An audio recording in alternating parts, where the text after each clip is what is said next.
Assalamualaikum warahmatullahi wabarakatuh. Bismillah walhamdulillah wassalatu wassalamu ala rasulillah wa ala alihi wa sahbihi wa man walah. La hawla wa la quwwata illa billah. Rabbi syrah li sadri wa yassir li amri wahlul uqdatan min lisani yafqahu qawli. Amma ba'du.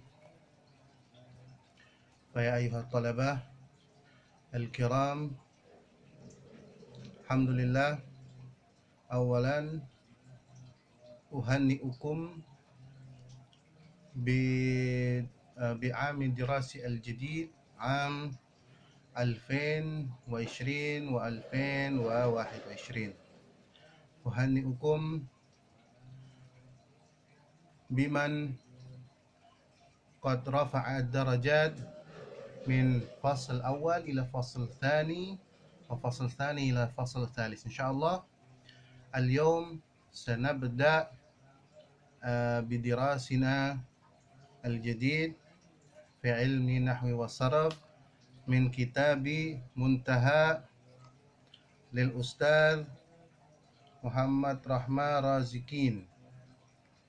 إن شاء الله سنبدأ. قبل أن نبدأ سأشرح لكم القانون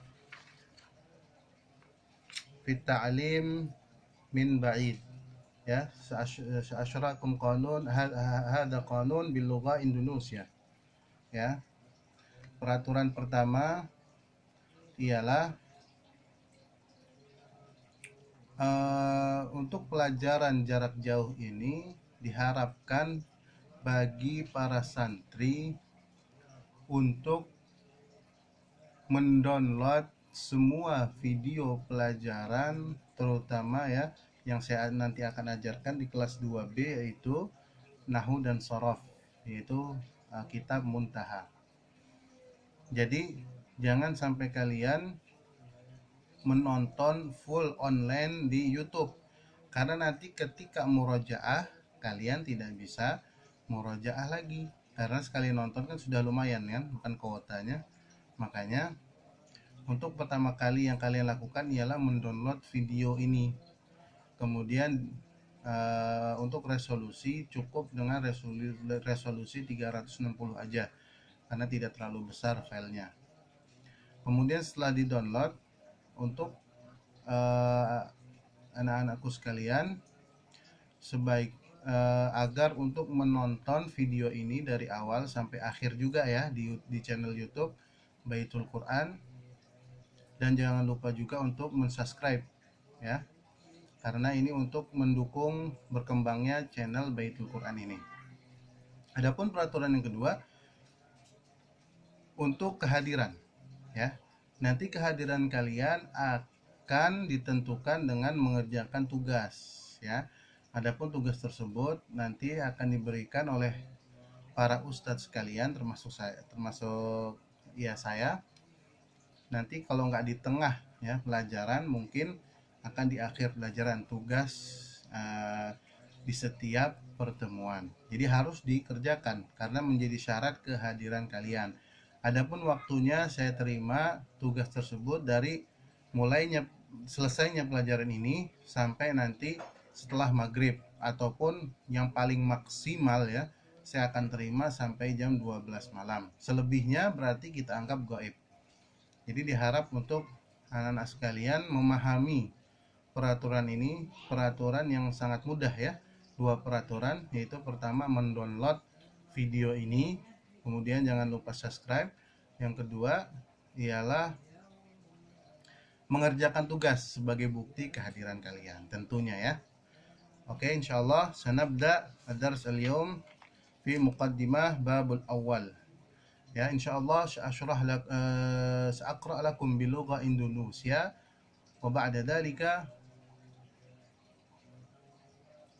أحاول أن أشرح لكم باللغة العربية. Ya, لو كان عندكم الأسئلة فاسأل عبر جروب عبر جروبات واتساب التي سيعمله الأستاذ سيد mungkin اليوم أو غدا ya, insyaallah.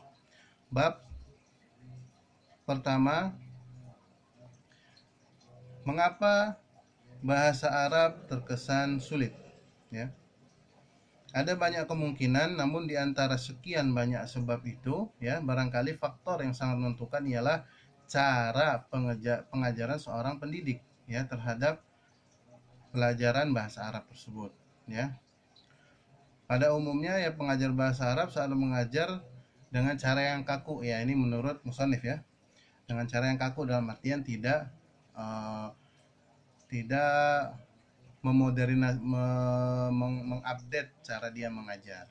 Dalam artian, ya, hanya terpaku dengan kitab, tidak dengan metodenya sendiri. Maka di sini musannif menawarkan metode muntaha, yaitu cara mudah belajar bahasa Arab dengan cara pertama teori, kemudian yang kedua ialah nanti ada kitab pelengkapnya, itu tadribat, ya. Kitab tadribat ini adalah melatih kalian, ya, melatih murid-muridku sekalian ini, santri-santri sekalian, untuk memperdalam, ya, memperdalam kecakapannya dalam bahasa Arab dengan cara yang mengerjakan contoh-contoh. Insya Allah nanti besok akan saya berikan tugas, yaitu dari tadribat, ya. Maka dari teori-teori bahasa Arab tersebut jelas hal itu amat menyulitkan, ya, yaitu maksudnya dari ketika kita belajar berpaku kepada kitab bahasa Arab. Karena kenapa? Kita ini orang Indonesia. Jadi ketika kita mempelajari, apalagi orang yang backgroundnya itu tidak memiliki pengetahuan bahasa Arab, akan sangat kesulitan ketika ia mempelajari nahwu shorab dengan langsung, ya, dari kitab bahasa Arabnya. Maka sebenarnya kitab muntaha ini diciptakan, ya, untuk para orang-orang yang sibuk, tidak punya waktu luang untuk belajar langsung pesantren, belajar bahasa Arab secara intensif. Makanya beliau ini menciptakan, menyusun metode ini untuk tujuan orang-orang yang sibuk tersebut. Makanya digunakan adalah dengan berbahasa Indonesia supaya lebih mudah memahami. Akan tetapi ketika tadribatnya atau latihannya menggunakan bahasa Arab, karena memang kan pada dasarnya menggunakan bahasa Arab. Dari sini para pelajar bahasa Arab akhirnya bekerja 2 kali, ya, yakni berusaha menerjemahkan isi kitab dalam bahasa yang mereka menerjemahkan isi kitab yang berbahasa Arab ke bahasa yang mereka pahami dan memahami teori-teori gramatikal yang dipesankan dalam kitab-kitab tersebut. Tentu saja hal itu merupakan pekerjaan yang berat dan membutuhkan waktu yang lama. Oleh karena itu, wajarlah mereka yang mengikuti metode ini biasanya baru bisa memahami teori-teori yang terdapat dalam kitab tersebut setelah melewati beberapa tahun. Itu pun belum menjamin mereka untuk mampu menggambarkan teori tersebut secara jelas, utuh, dan sistematis. Maka oleh sebab itu, musannif ini menciptakan teori ini agar mempermudah, ya, bagi seluruh kalangan yang memang sulit untuk mengikuti pelajaran intensif bahasa Arab di pondok pesantren. Maka oleh sebab itu kita sebagai kalian, ya, sebagai santri, ya, yang fokusnya adalah untuk mempelajari bahasa Arab ini, tentu dengan kitab ini akan lebih mudah memahami, ya, gramatikal di dalam nahwu dan shoraf. Memang sudah banyak penulis yang berusaha menjembatani kesulitan ini. Mereka mengarang buku teori beragam terhadap hasil karyanya. Namun satu hal yang tampak dari karya tersebut adalah masih adanya keterpengaruhan dari segi sistematikanya dengan kitab-kitab klasik. Ya, memang dari beberapa kitab lain, ya, juga ketika para musannifnya menulis kitab tersebut masih terpengaruh, ya, dengan sistem yang terdapat dalam kitab induknya. Oleh sebab itu juga masih untuk sulit dipahami, ya, pelajaran nahwu shoraf tersebut. Maka oleh sebab itu musannif ini memberikan terobosan yang mudah, ya, untuk memahami pelajaran nahwu shoraf tersebut. Wajar jika karya tersebut masih memberi kesan rumit terhadap ilmu bahasa Arab dan belum mampu memberikan gambaran yang jelas serta gamblang terhadap teori-teori bahasa Arab, terutama bagi pemula yang benar-benar kosong dari pengetahuan bahasa Arab. Atas dasar ini, Sesungguhnya usaha untuk melakukan sebuah revolusi kecil terhadap sistematika dan cara mengajar teori-teori bahasa Arab saat ini benar-benar diperlukan. Saat ini para pelajar bahasa Arab membutuhkan sebuah penjelasan yang komunikatif, sederhana, dan terstruktur, yang mampu membuktikan bahwa bahasa Arab itu mudah. Penjelasan tersebut juga harus mampu mendeskripsikan teori-teori bahasa Arab dalam sebuah konstruksi yang kokoh, menampilkannya dalam bentuk bangunan yang utuh sehingga teori tersebut bisa dipahami dengan jelas, gamblang, dan terkristal. Untuk maksud itulah buku ini disusun. Jadi nanti musannif itu akan sangat mempersingkat dalam hal teorinya, yaitu misalkan di bab fi'il, apa itu fi'il, kemudian apa itu contohnya langsung, jadi tidak bertele-tele. Bab kedua, bagaimana agar bisa berinteraksi dengan teks-teks Arab. Ada dua problem utama yang harus diselesaikan oleh pelajar bahasa Arab, yaitu pertama, mengubah simbol menjadi bunyi, artinya kemampuan menerjemahkan lambang-lambang dan simbol-simbol tulisan Arab menjadi bunyi yang diucapkan, yaitu membaca secara murni. Ya, itu adalah teori yang pertama, yaitu mengubah tulisan atau simbol menjadi bunyi. Ya, yaitu tadi yang dimaksud di sini adalah ilmu tajwid, ya, yang di sini. Jadi mengubah simbol yang terdapat di dalam bahasa Arab itu, terutama di Al-Qur'an, menjadi bunyi yang diucapkan.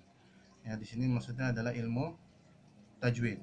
Sedangkan yang kedua ialah mengubah simbol menjadi makna. Ya, artinya kemampuan menangkap pesan penulis yang dituangkan dalam kalimat-kalimat bahasa Arab, membaca sekaligus menerjemahkan. Nah, ini nanti yang akan ditekankan oleh musannif. Yang dimaksud dengan mengubah simbol, ya, atau tulisan menjadi makna, yaitu ilmu nahwu dan shorof ini, ya. Untuk menyelesaikan problem pertama, pelajar bahasa Arab harus mempelajari ilmu tajwid, ya. Melalui ilmu itu dipelajari cara-cara pengucapan huruf, makharijul huruf dengan cara pengucapan yang baik dan benar. Sekaligus dipelajari kaidah membaca dan dari segi panjang pendek vokal, saat-saat sambung berhenti, dengung, tidak dengung, dan sebagainya. Adapun untuk menyelesaikan problem yang kedua, yaitu yang akan kita pelajari saat ini, ya. Pelajar bahasa Arab membutuhkan dua ilmu, yakni shorof dan ilmu i'rab. Kedua macam ilmu ini sering disebut dengan istilah ilmu al-qawaid al-lughawiyah, itu ilmu kaidah-kaidah bahasa. Buku ini ditujukan hanya untuk menyelesaikan problem kedua, ya, sebab pelajar yang diasumsikan sudah mampu membaca tulisan Arab. Nah, di sini dalam artian karena kalian ini adalah santri, ya, santri Baitul Quran yang telah memahami, ya, atau bisa membaca Al-Quran, ya, bahkan telah mempelajari beberapa kosakata bahasa Arab, maka di sini musannif akan langsung menjelaskan yang kedua, yaitu nahwu shorof, itu kaidah-kaidah yang ada di bahasa Arab tersebut. Bab ketiga, bagaimana cara memahami teks Arab. Agar dapat memahami teks Arab, kita harus memahami terlebih dahulu fakta teks bacaan. Ya, maksudnya fakta teks bacaan di sini ialah apa yang kalian sedang baca, maksudnya seperti apa, ya. Baru kita akan tahu isi atau intisari daripada teks bahasa Arab tersebut. Pengamatan yang teliti terhadap sebuah teks bacaan akan menunjukkan kepada kita bahwa teks dalam bahasa apapun akan terdiri dari kumpulan paragraf-paragraf. Paragraf-paragraf terdiri dari kalimat-kalimat. Kalimat-kalimat terdiri dari frase-frase, dan frase-frase terdiri dari kata-kata. Ya, jadi dalam bahasa Arab pun, dalam semua bahasa malah, ya, namanya paragraf itu susunan beberapa kalimat, ya, yang dimaksud di sini. Kemudian ada namanya frase-frase. Kalau bahasa Arab, frase itu disebut namanya susunan idhafah, ya, mudhaf ilaih. Kemudian yang frase itu terdiri dari kata, ya. Kata di sini yang dalam bahasa Indonesia itu yang dimaksud, ya, kalimah yang kata itu, ya. Contohnya zaidun, ya, kalau bahasa Arab. Nanti akan dijelaskan lebih gamblang. Dari paparan di atas dapat dipahami bahwa satuan dasar dalam sebuah bahasa adalah kata, ya. Jadi yang paling penting adalah yang dihafalkan di sini kalimah. Kalau bahasa Arab kata itu adalah kalimah, ya. Kalimah yang banyak, ya. Ketika kalian memahami banyak kalimah, maka di situ kalian akan bisa memahami yang namanya teks-teks bahasa Arab tentunya. Kemudian dalam bahasa Arab, ilmu yang mempelajari segala sesuatu tentang seluk-beluk kata, macam-macamnya, perinciannya, cara pembentukannya, dan lain sebagiannya adalah ilmu yang diistilahkan dengan nama ilmu shorof, ya, perubahan kata, yang mana dari fi'il madhi ke fi'il mudhari kemudian ke masdar, itu semua ada tertuangkan dalam ilmu shorof. Nanti insya Allah kita akan membahasnya setelah ini, ya, setelah pembukaan. Namun sekedar tahu makna kata per kata tidak cukup digunakan sebagai alat untuk bisa memahami sebuah kalimat. Ya, coba perhatikan contoh berikut. Surga sombong bisa masuk tidak orang.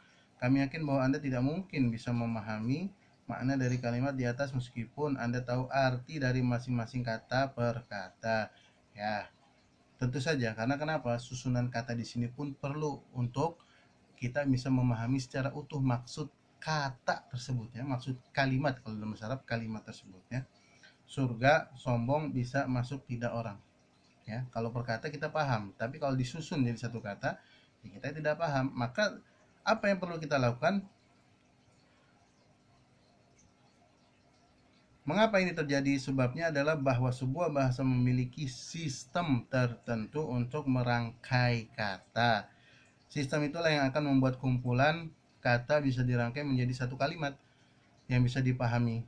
Pada kumpulan kata di atas, orang yang mengetahui sistem perangkaian kata dalam bahasa Indonesia dengan mudah akan mengubah kata-kata di atas menjadi kalimat yang bermakna, ya. Sama juga bahasa Indonesia yang dimaksud beliau adalah bahasa Arab juga, ya. Tidak harus kita tahu namanya ilmu penyusunan kata baru kita bisa mengerti apa maksud teks tersebut. Dengan cara tertentu susunan kata di atas bisa diubah, misalnya menjadi orang sombong tidak bisa masuk surga, atau tidak bisa masuk surga orang sombong. Ternyata dengan susunan tersebut kita baru bisa memahami maksud kalimat. Seperti itulah yang terjadi dalam bahasa Arab. Ketika Anda sudah menguasai banyak kosakata dalam bahasa Arab, itu belum menjadi jaminan bahwa Anda mampu memaknai kumpulan kata dalam sebuah teks. Sebab untuk bisa menguasai sebuah teks, seorang butuh tahu tentang ilmu sistem merangkai kata. Dengan demikian, ilmu sistem merangkai kata menduduki posisi penting kedua setelah memahami arti tepat sebuah kata untuk menganalisa teks-teks Arab. Nah, ilmu sistem merangkai kata inilah yang dalam literatur bahasa Arab disebut dengan istilah ilmu i'rab atau ilmu nahwu, ya. Jadi untuk pertama ditekankan oleh musannif, untuk memahami sebuah kata atau perubahan kata kita perlu namanya mempelajari ilmu shorof, ya. Untuk yang kedua yang lebih penting lagi ialah bagaimana cara menyusun kata-kata tersebut menjadi kalimat yang dapat dipahami, teks yang dapat dipahami. Maka ilmu itu disebut ilmu nahwu atau ilmu i'rab. Maka dua komponen penting ini dalam bahasa Arab harus dipelajari, ya. Sebelum untuk memahami teks bahasa Arab yang panjang harus dipelajari oleh seorang santri, ya. Alas dasar itulah pemahaman terhadap sebuah bahasa apapun harus dimulai dari pemahaman terhadap konsepsi kata terlebih dahulu, lalu dilanjutkan dengan studi terhadap sistem merangkai kata. Dengan kata lain, seorang pelajar bahasa perlu mempelajari aspek morfologi sebuah bahasa, baru kemudian aspek sintaksinya, ya. Karena itulah sistem inti dari buku ini hanya berpusat pada dua pembahasan, yaitu ilmu shorof dan ilmu i'rab. Lagi-lagi, ya, untuk akan dibahas oleh musannif hanya ilmu i'rab dan ilmu shorof. Ilmu i'rab di sini adalah ilmu nahwunya, ya. Materi yang ada di dalamnya dipaparkan secara sederhana dengan bahasa yang mudah agar bisa dipahami semua kalangan dan mudah diaplikasikan oleh pemakainya secara praktis dalam teks-teks bacaan. Ya, jadi yang bagi siapapun yang membaca buku ini, terutama ya santri Baitul Quran, setidaknya setelah membaca lengkap, ya, semua pelajaran dalam buku ini dari awal sampai akhir, seyogianya bisa memahami teks-teks bahasa Arab, terutama Al-Quran dan Al-Hadis. Karena kenapa? Di sini sangat praktis teorinya, kemudian prakteknya sangat banyak, ya. Nanti kita akan prakteknya tersebut akan kita jadikan sebagai tugas kalian, ya. Bab keempat, konsepsi kata dalam bahasa Arab. Nah, sekarang setelah tadi muqaddimah yang telah disebutkan oleh musannif, yaitu mengapa sih, yang pertama tuh bab awal, mengapa sih kok bahasa Arab terkesan sulit. Ya, lagi-lagi karena kebanyakan dari kita ini mempelajarinya dengan langsung kepada teks bahasa Arabnya. Bukannya tidak bagus, tapi akan mempersulit bagi orang-orang yang memang tidak punya cukup waktu. Ya, untuk santri sendiri sebenarnya harus kembali kepada teks-teks Arab tersebut. Maka oleh sebab itu musannif di sini ya membekali kalian nanti dengan tadribat yang sangat banyak, ya, tadribat dalam bahasa Arab sangat banyak. Kemudian bab yang kedua yaitu bagaimana caranya ya kita ini bisa bergaul dengan teks-teks bahasa Arab tadi ya telah disebutkan. Itu caranya ya mau tidak mau harus dengan mempelajari ilmu nahwu dan shorof. Yang mana ilmu nahwu dan shorof itu adalah konsepsi dasar daripada mempelajari kata ya. Ilmu shorof itu untuk mempelajari perubahan katanya. Kemudian ilmu nahwunya itu untuk mempelajari bagaimana cara menyusun kata sehingga bermakna ya. Sekarang kita masuk dalam pembahasan yaitu bab 4 konsepsi kata dalam bahasa Arab. Pembahasan pertama dalam ilmu shorof adalah membahas konsepsi kata dalam bahasa Arab ya. Perlu diketahui dalam ilmu shorof atau ilmu bahasa Arab ya, itu entah itu nahwu dan shorof, kita harus tahu pembagian kata dalam bahasa Arab itu apa aja ya, supaya nanti tahu ketika membedakan teks, oh ini loh bagian dari bahasa Arab yang berupa A misalkan, oh ini loh yang bagian bahasa Arab berupa B, oh ini loh bagian bahasa Arab berupa C. Karena kenapa? Dalam kata bahasa Arab sendiri terbagi atas 3, yaitu isim, fi'il, dan huruf.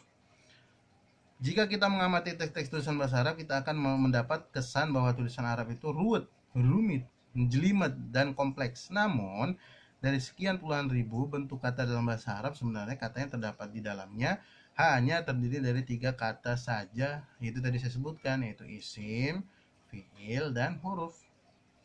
Lebih baik tetap Anda lafalkan harf ya, bukan huruf, agar tidak kacau dengan kata huruf dalam bahasa Indonesia. Oke, sebenarnya sama saja tapi lebih enak harf ya. Apa yang dimaksud dengan isim, fi'il, dan harf itu? Perhatikan penjelasan berikut ini. Pertama, isim ya. Ingat, musannif ini sangat singkat dalam memberikan teori. Jadi nanti untuk bagaimana cara kita mengembangkan bahasa Arabnya itu dengan saya kasihkan tugas yaitu tadribatnya. Isim adalah kata yang maknanya tidak berhubungan dengan waktu. Ya, contoh di sini insanun, manusia. Yaitu kata isim atau biasa diartikan kata benda, ya, baik benda mati maupun benda hidup. Dia tidak berhubungan dengan waktu. Ya, dia berdiri sendiri dengan makna sendiri, tidak berhubungan dengan waktu. Contohnya insanun, manusia, yang kedua hajarun, batu, ketiga narun, api ya. Kata manusia, batu, dan api semua maknanya bisa kita bayangkan dalam benak, tetapi ketiganya tidak berhubungan dengan waktu. Kata insan misalkan katanya tidak bisa kita tanyakan kapan ia lakukan. Manusia kapan? Nggak nyambung. Dalam bahasa Indonesia pun nggak nyambung. Manusia kapan? Maksudnya apa? Gitu loh, nggak ada maknanya. Ya, karena memang di sini ya kata insanun adalah isim, kata benda yang tidak terikat dengan waktu. Ini berbeda dengan fiil ya, yang akan kita bahas berikut ini. Fiil adalah kata yang maknanya berhubungan dengan waktu. Contohnya kataba menulis, qara'a membaca, ya, fakkara berpikir. Ya, kalau kita lihat kata fiil atau kata kerja, namanya kerja pasti berhubungan dengan waktu. Makanya setiap orang itu yang bekerja pasti dibatasi dengan waktu. Sama istilahnya ya kata belajar itu kan bekerja. Dalam artian kata yang di situ berisi tentang suatu kegiatan pasti berhubungan dengan waktu, ya. Kata menulis, membaca, dan berpikir semua maknanya bisa kita bayangkan dalam benak dan ketiganya berhubungan dengan waktu. Kata-kata menulis misalnya, kata tersebut bisa ditanyakan lebih lanjut kapan menulisnya. Nyambung nggak? Ketika kita ngomong bahasa Indonesia pun nyambung. Kapan nulisnya? Ya kapan ya, besok bisa. Kapan belajarnya? Ya belajarnya hari ini. Oke? Apakah sekarang, nanti, kemarin, besok, ya sebentar lagi, tadi, dan sebagainya ya, berhubungan dengan waktu ya. Dengan kata lain bisa kita tanyakan bahwa fi'il adalah kata kerja, yakni kata yang terkait dengan terjadinya pekerjaan atau kejadian tertentu. Makanya saya bilang tadi belajar itu ya, itu bukan hanya bekerja, bukan bermakna bekerja, tetapi yang berkaitan dengan suatu kegiatan, suatu kejadian, maka pasti akan dikaitkan dengan waktu. Yang ketiga, harf ya. Harf adalah kata yang tidak bermakna sebelum digabung dengan kata lain ya. Contohnya min, ila, an, fi ya. Kata fi misalkan ya dalam sebuah susunan kalimat yang berbeda akan bermakna macam-macam. Contohnya, ini contoh yang makna fi maknanya di ya. Ana fil baiti. Kata fi pada kalimat ini benar jika dimaknai dalam atau di ya, sebab arti kalimat tersebut adalah saya di dalam rumah ya. Jadi kata fi, an ya, ila, ala ketika belum disambung dengan kata lain dia tidak bermakna apapun. Karena kenapa kita ngomong fi ya? Fi misalnya, di. Apa sih maksudnya di? Ya, beda. Dalam artian dia tidak bermakna ketika belum digabungkan dengan kata lain. Kalau digabungkan dengan kata lain tergantung nanti dengan kata apa digabungnya ya. Terutama ya dengan isim ya. Ana fil baiti, saya di dalam rumah. Jadi ada makna kata dalam, di dalam ya. Contoh yang lain, dakhalat imra'atun an-nara fi hirratin ya. Di sini fi tidak bisa dimaknakan di, karena kenapa? Ya, bersambung dengan kalimat yang memang tidak pas kalau dimaknai di. Ya, kata fi di sana tidak bermakna dalam atau di, akan tetapi bermakna karena. Ya, karena di sini tergantung dari kata yang disambungnya ya, kata yang digabungkan ya dengan huruf tersebut. Maka di sini fi ya, dakhalat imra'atun fi hirratin maksudnya adalah bisa babi hirratin ya, karena sebab hirrah ataupun kucing. Artinya seorang wanita masuk neraka karena seekor kucing ya, karena waktu itu ceritanya disiksa ya, ibarat dikurung tapi nggak dikasih makan.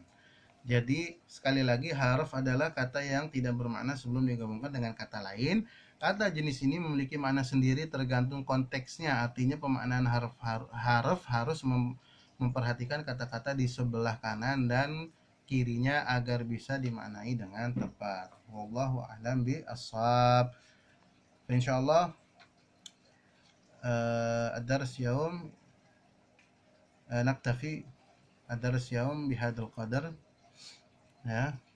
Insyaallah atamanna lakum an tushahidu hadhihi video bil jayyid wa ana uridukum an tulakhisu hadha daras min awal ila akhirih ya, bitasjil video aidan alal aqal ya daqiqatan wahidah ya, min awal ma asyrahu lakum ya min hadzal daras ila akhir ma asyrahu lakum fi hadzal daras, yani min al muqaddimah ila babi taqsimi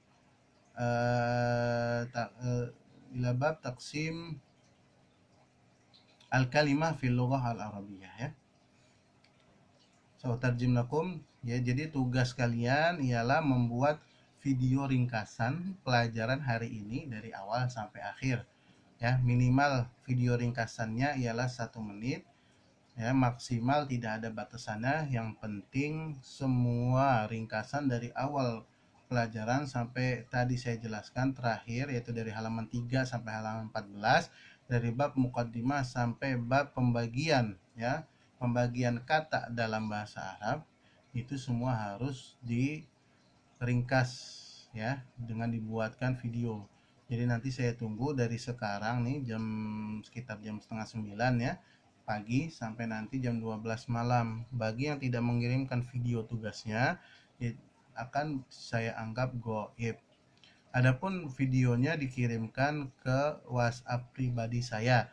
Kalau misalkan videonya terlalu panjang, sekiranya tidak bisa dikirim di WhatsApp, maka kirim di Telegram pribadi saya. Nanti silahkan tanyakan melalui chat WhatsApp. لختام هذا الدرس نقرأ كفارة المجلس. سبحانك اللهم وبحمدك أشهد أن لا إله إلا أنت أستغفرك وأتوب إليك. السلام عليكم ورحمة الله وبركاته.